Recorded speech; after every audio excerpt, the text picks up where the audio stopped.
So they're bringing them in so they get the inner workings of prison, so they can enter into the prison industrial complex? On some level, but not become. We know they're never going to be incarcerated. Because it's a viable business. It's not going away. It's never going away. And you have, if you decide to go down that road, you have a guaranteed source of income. I mean, the product that we made in New York State prisons go by, it's called Corecraft. This is on the stock market, Corecraft. You know, the Corecraft is making upholstery in one prison. In Green Haven, they make couches, tables like this.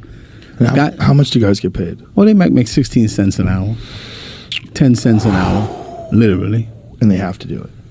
Oh, yeah, you don't go to program, you go into the box. In 2000, guys refused to go to Corecraft because they didn't want to build cells. They had a group of guys that found out that there was steel coming off of the van. They unloaded a truck.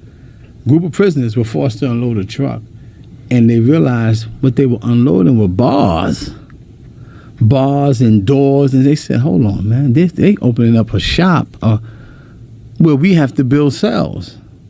So a few days later, these guys says, we're not doing that. We're not building cells for our kids. Oh, these guys went to the box and they shipped them from a prison that's close to their family, Green Haven. They shipped them to Clinton.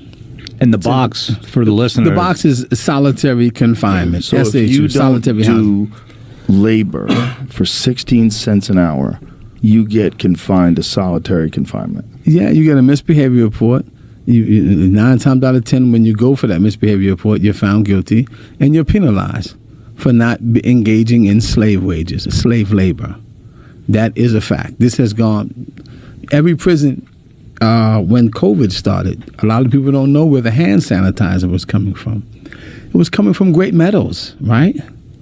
It was coming from Great Meadows, and at one point, you know, Governor Cuomo he had it on the news. We got a hand sanitizer the guys are making, and this was for sale at one point.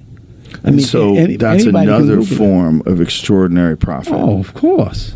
Even more profitable than making iPhones in China, which is wild because it's already evil. Yeah, I mean, from everything. From you go from New York made 11 million bottles of hand sanitizer. Now it has 700,000 gallons it can't get rid of.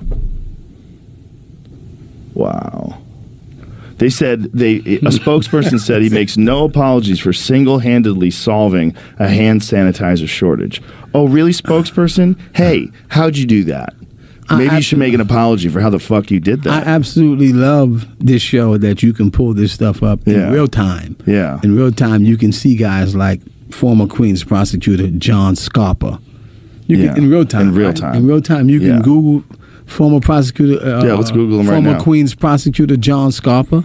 Yeah. And you can see what his conviction was. And this is a guy that has a history of doing this for just the fact decades. That this Corecraft, that's what it's called? Yeah. The fact that this is a profitable entity that you could trade on the stock market, and the very people that are working there are essentially slaves. Not even essentially. When Stephen They're King slaves. When Stephen King wrote Rita Hayworth and The Shawshank Redemption, which became the movie Shawshank Redemption, and there was the part of the movie where they talked about the work program and how some genius figured out that there was cheap labor to be had in prisons.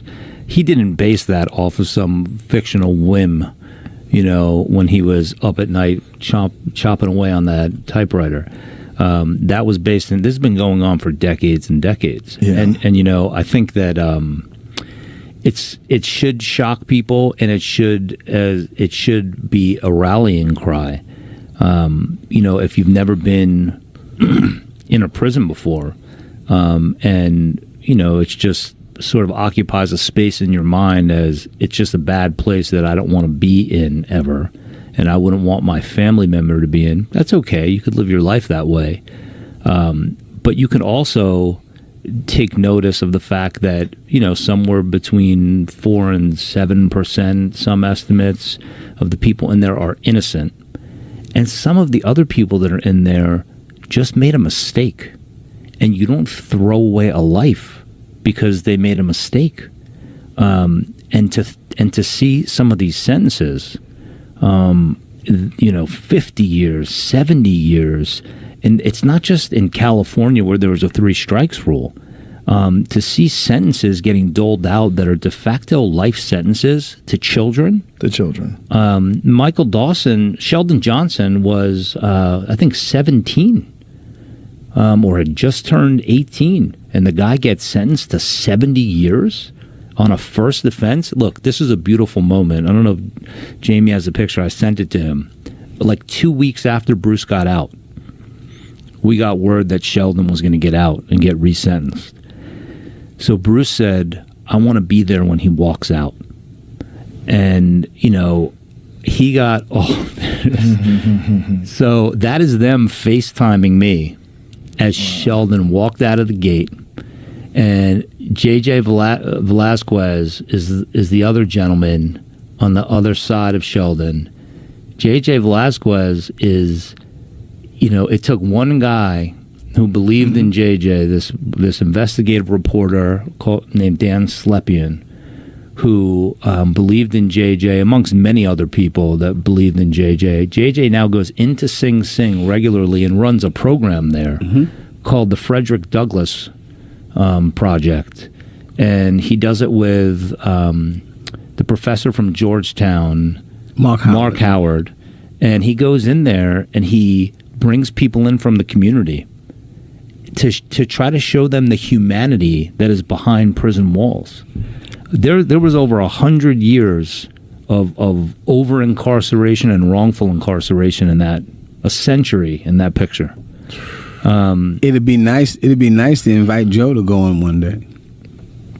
Go in with JJ. We tell JJ, man, we extended the offer to Joe Rogan and his team to come into Sing Sing one day with the Frederick Douglass Project. Come in and meet some guys and see what it's like. We should do that.